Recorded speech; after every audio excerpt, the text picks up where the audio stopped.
मनोज जरांगे पाटील.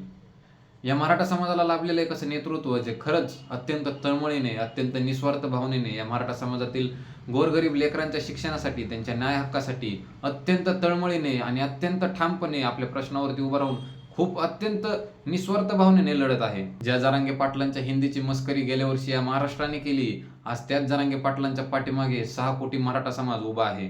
हा व्हिडिओ कोणत्याही नेत्याच्या समर्थनासाठी नाही, परंतु गेल्या 58 वर्षांपासून या महाराष्ट्रामध्ये मराठा आरक्षणाचा लढा सुरू आहे, ज्यामध्ये कित्येक जणांनी आपले प्राण गमावले. परंतु तरी सुद्धा या लढ्याला योग्य न्याय मिळणे अशक्यच वाटत होते. आणि एवढ्यातच छाती ठोकपणे आपल्या जीवाची पर्वा न करता या मराठा समाजातील गोरगरीब लेकरांना न्याय मिळवून देण्याचा निर्धार जरांगे पाटलांनी केला.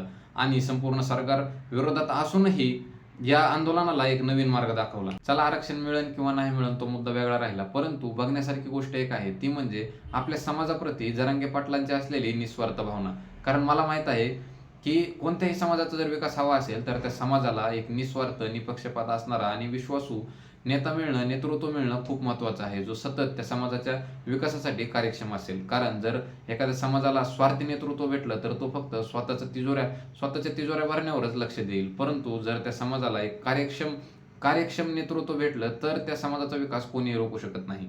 आता तुम्ही म्हणताल, तू सारखं जरांगे जरांगे जरांगे जरांगे करतोय, तुला काहीतरी मिळालं असेल. तर तसं काही नाही.